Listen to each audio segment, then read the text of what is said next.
I just think it's a bold-faced lie. And I saw the attacks on the president and her claims that she's a big, tough Bronx girl. The fact of the matter is she grew up in Yorktown. She was on my track team. And everybody in our community knows this is just a bold-faced lie. Yes. I know exactly what neighborhood AOC grew up in.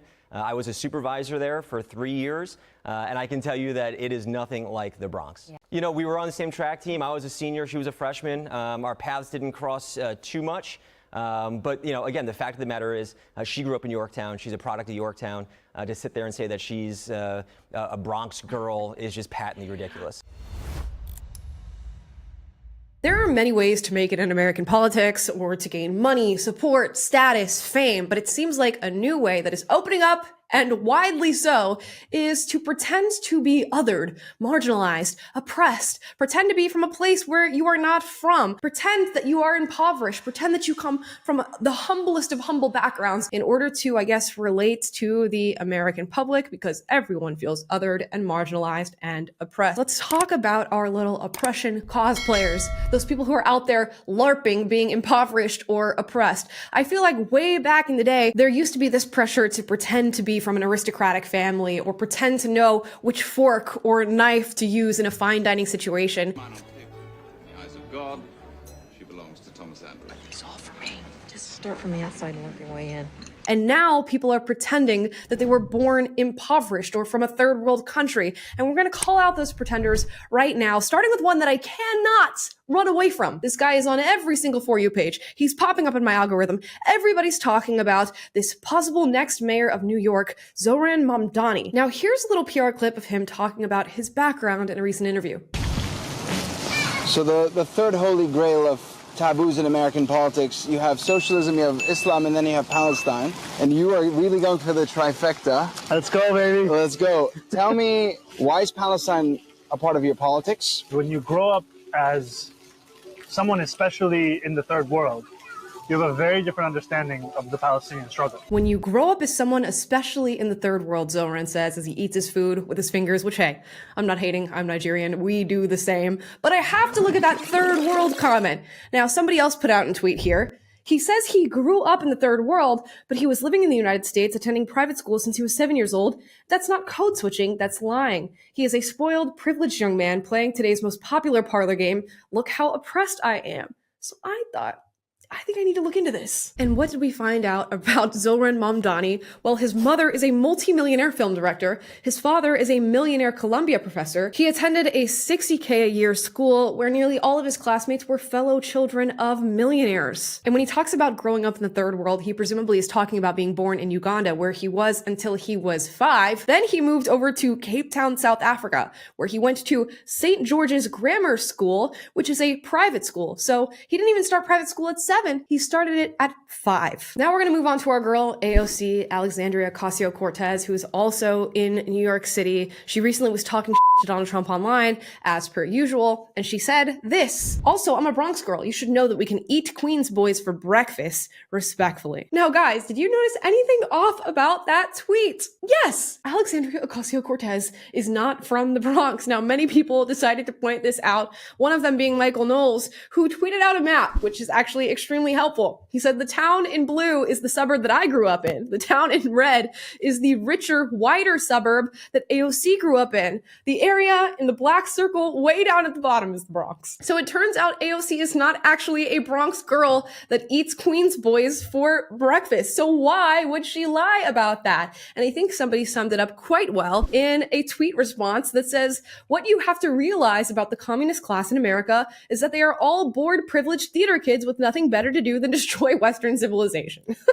None of them actually grew up hard knocks. Much like Zohran Mamdani, who moved out of Uganda when he was 5 years old, AOC was born in the Bronx and moved out when she was 5 years old. As we can see evidenced in this picture, despite her Bronx girl's claims, AOC graduated from a suburban Yorktown high school in 2007 as Sandy Cortez. And AOC has clearly shifted the way she talks about this geographical location of upbringing as she gets called out on it more. She said, quote, growing up between the Bronx and Yorktown deeply shaped my views of inequality, and it's a big reason I believe the things I do today. So did you grow up in the Bronx, or did you grow up between the Bronx and Yorktown? I don't know. And the communist theater kid thing is really working for AOC. Do you guys remember when she went to the border and did that whole fake crying photo op with her fingers like gripping like claws through the fence about all the poor immigrants who wanted to be in America? Or when she did the fake handcuff stunt where she pretended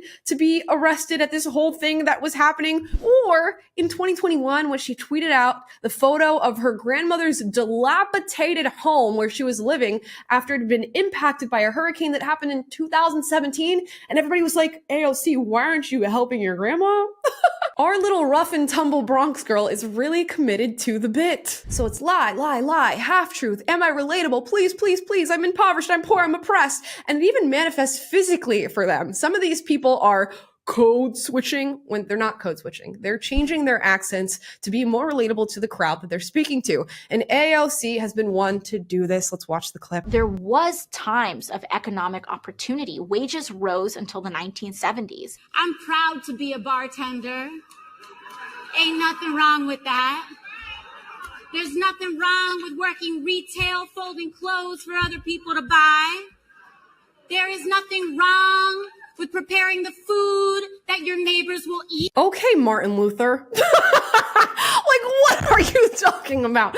We know she doesn't talk like that. We know she's never spoken like that. In her 5 years in the Bronx, I don't think she picked up any AAVE. So what is she doing? And she's not the only one to do this, okay? And it's all part of the oppression, cosplay, LARPing, whatever it is that they're doing. Kamala Harris was one to do this many times on the campaign trail. Let's watch her video. Hello to all my divine nine brothers and sisters.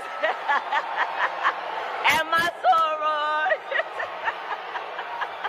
Oh, goodness.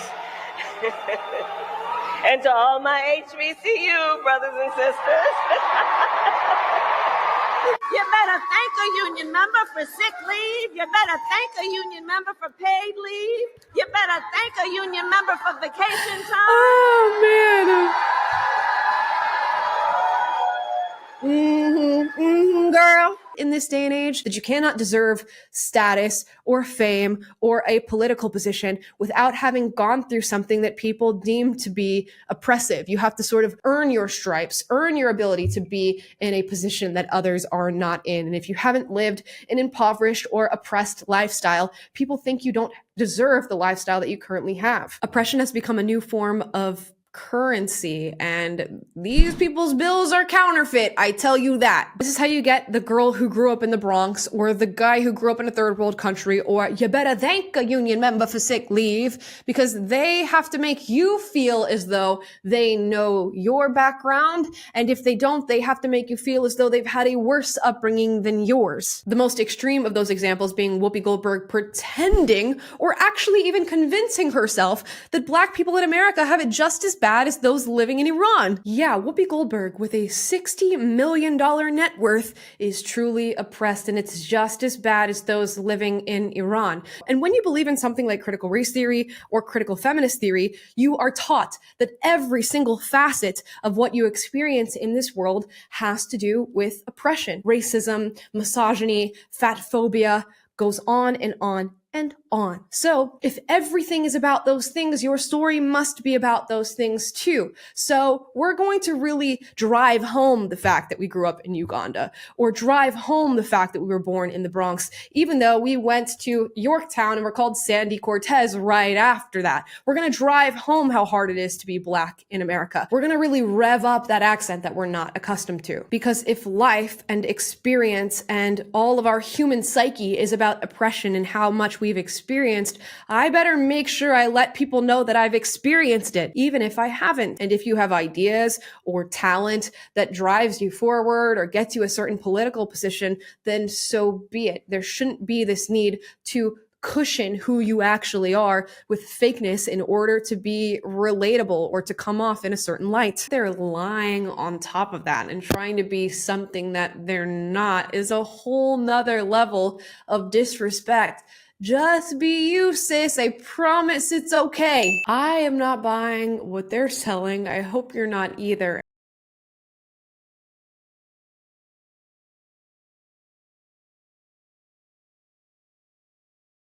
Patently, that claim is patently false. Marginalized, she spoke up for marginalized communities. Impoverished, he came from an impoverished background. Aristocratic, he had an aristocratic manner. Grail of taboos, he touched the grail of taboos in politics. Dilapidated, they lived in a dilapidated house. Earn your stripes, you need to earn your stripes before leading the team. Drive home, she used statistics to drive home her point. Come off in a certain light, she wants to come off in a positive light.